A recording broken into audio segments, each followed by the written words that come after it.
Bienvenue à ce numéro du Journal des Journaux Paris cette semaine. Une édition que nous entamons, actualité oblige, avec la célébration de l'anniversaire de l'indépendance du Niger, qui a constitué la une des différentes parutions de la place.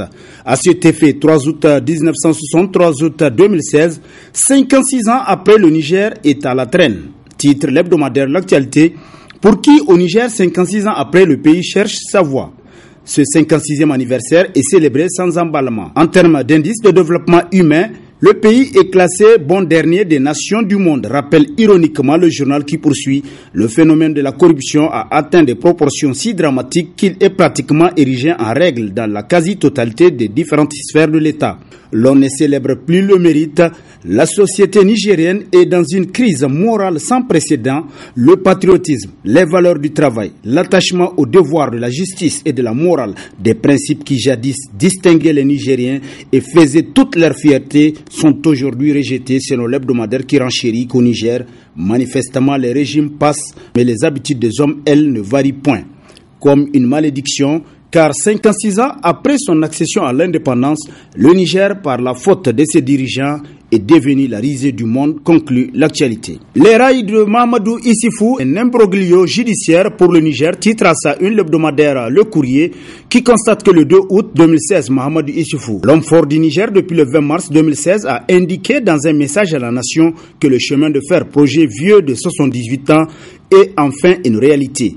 La conclusion coule de source. Soit l'homme n'est pas conscient des réalités objectives dans lesquelles végète le Niger, selon le journal, qui renchérit qu'outre que les rails posés par Bolloré sont impraticables pour non-conformité aux normes internationales, ils sont au centre d'un contentieux judiciaire extrêmement complexe qui va faire mal au Niger. Le 10 août prochain, le Niger devrait avoir apuré les dettes constituées du comité de pilotage d'Afriquerel envers la société Jeftarel ou faire face à la machine judiciaire de la Chambre internationale d'arbitrage, nous apprend Le Courrier. Chasseresse financière Issifou et ses commerçants ingrats a constitué l'un des titres à la une de l'hebdomadaire satirique Le Canard déchaîné, pour qui il est connu de tout le monde que pendant sa première mandature, le président Issifou et le Gouri System ont contribué à faire de certains commerçants des milliardaires en leur octroyant des marchés faramineux.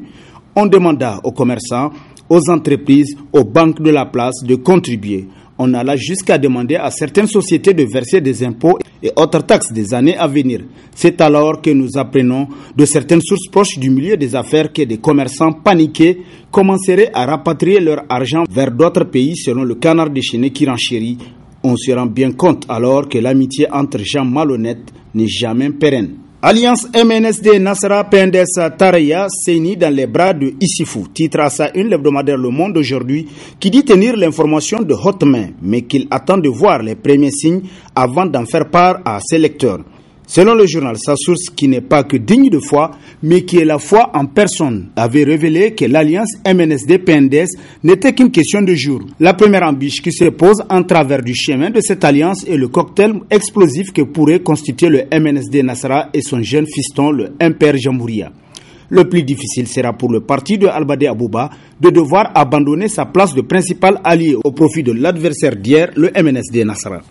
Compte tenu de l'impopularité, on est tenté de dire jamais égalé de Mahamadou Issifou, s'allier à lui serait s'attirer le courroux d'une bonne partie du peuple nigérien qui souffre hier et aujourd'hui dans sa chair et dans son âme la catastrophique gestion du pays par le président de la République et son équipe, constate Le Monde aujourd'hui. Dans le même chapitre, l'hebdomadaire Le Temps titre le sens de sagesse du président Seni à nouveau loué. Ainsi, selon le journal, les observateurs de la scène politique nigérienne reconnaissent bien Seni Oumarou, président du MNSD Nasara, un homme politique pondéré et surtout très conscient de l'intérêt national, soit de raisons fondamentales qu'il privilégie dans ses choix et gestes politiques courants.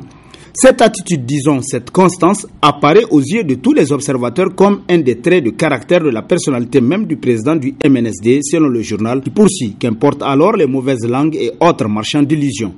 Le MNSD, le grand baobab, ne se laissera orienter dans ses choix par quiconque, de même qu'il n'a besoin de qui que ce soit pour choisir la direction dans laquelle il partira, souligne Le Temps. Situation politique, le jeu de couloir s'exclame à sa une l'hebdomadaire Le Républicain qui s'interroge: qu'est-il arrivé à nos acteurs politiques pour être si silencieux ces derniers temps? Sont-ils tous en vacances? Qu'ils soient de la majorité et de l'opposition, ces acteurs répondent aux abonnés absents, même lorsqu'il s'agit des problèmes les plus aigus qui concernent le pays, constate le journal qui renchérit. Les mieux inspirés ont préféré des jeux de couloir. C'est le cas de l'ex-président du CDS Rahama et porte-flambeau de Hankouri, un parti anonyme, Mahaman Ousmane, qui aurait préféré une démarche de proximité pour faire connaître la nouvelle formation politique que ses partisans ont récemment portée sur les fonds baptismaux. Le RDR, le nouveau parti, serait la bouée de sauvetage du président Ousmane qui tente de survivre politiquement, lui qui fut président de la République démocratiquement élu et dont le destin actuel est des plus pitoyables selon le républicain qui nous apprend qu'en séjour à Zender, son fief Ousmane ferait le porte-à-porte pour vendre le RDR. Ministère des Finances, les dépenses de prestige inopportunes du ministre délégué au budget, titre dans sa parution du 2 août à travers sa rubrique On en parle, l'unique quotidien privé de la place L'Enquêteur, qui nous apprend qu'après le ministre Daouda Mamadou Marté, en charge notamment de l'enseignement primaire, qui avait fait rénover et agrandir son bureau à coût de millions de francs CFA, c'est au tour du ministre délégué au budget Ahmad Jidoud d'engager des travaux similaires. Des travaux que rien ne justifie, leurs dévanciers ayant occupé les mêmes bureaux sans trouver à redire. Pour les besoins du chantier au ministère des Finances, Jihoud a mis en congé son cabinet. Nos ministres seraient-ils atteints de la folie de grandeur? S'interroge l'enquêteur qui se demande plus loin comment comprendre ce comportement de notre ministre délégué au budget, lui qui devrait veiller à l'efficience et à l'efficacité de la dépense publique. Dans le panier de la renaissance culturelle, le ministre de l'énergie et du pétrole peut-il mieux faire que celui de la renaissance saison 2? S'interroge dans ses colonnes l'hebdomadaire satirique Le Hérisson, pour qui s'il y a un ministère qui a malmené la renaissance saison 1, c'est bien sûr celui de l'énergie et du pétrole dirigé par le tout-puissant ministre Foumakoye Gado, l'un des pions de l'establishment du Parti socialiste nigérien. Les observateurs de la scène politique nationale auraient même légitimement estimé que c'est l'un des ministères qui a contribué dans une certaine mesure à l'échec de certains programmes du président de la République Issoufou Mahamadou. Au cours de son premier mandat, selon le journal qui poursuit, l'on se soucie de l'échec du vaste programme de production de l'électricité proposé par une société américaine, Source California, lancé avec FAST par le président Issoufou Mahamadou à Salkadamna dans la région de Tawa.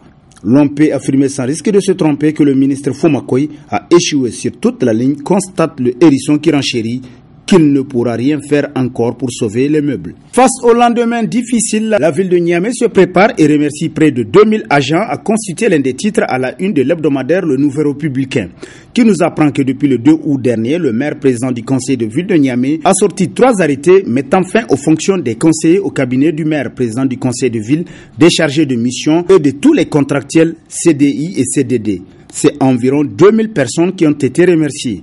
Le président du conseil de ville espère probablement, en dépit de la frustration de ses camarades du parti, faire des économies. Seront-elles suffisantes pour éponger les arriérés de salaire? S'interroge le Nouveau Républicain qui se donne une réponse pas sûre. Elles seront une goutte d'eau dans un océan. Le bimensuel nigérien de sport et de la culture, dans sa parution du 1er août, titre dans son éditorial « Volonté politique affirmée ».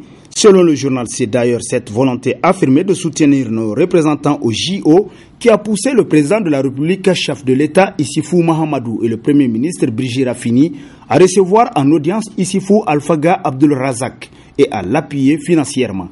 Par ce geste magnanime et plein de signification, nos plus hautes autorités ont rendu un vibrant hommage au sport et à l'athlète Alphaga. Elles ont su booster le moral du grand combattant qu'il est pour l'amener à déplacer les montagnes. Nul doute qu'avec un tel soutien, on peut s'attendre à une prestation de haute facture de l'athlète à Rio de Janeiro. Même si le chemin qui le mènera vers une médaille olympique est parsemé d'embûches, tous les Nigériens croient dur comme fer qu'il peut relever ce défi selon le match. Et sur ce, prend fin le présent numéro de la revue hebdomadaire de la presse. Prochain rendez-vous, plaise à Dieu dans une semaine avec toujours la même passion de vous servir.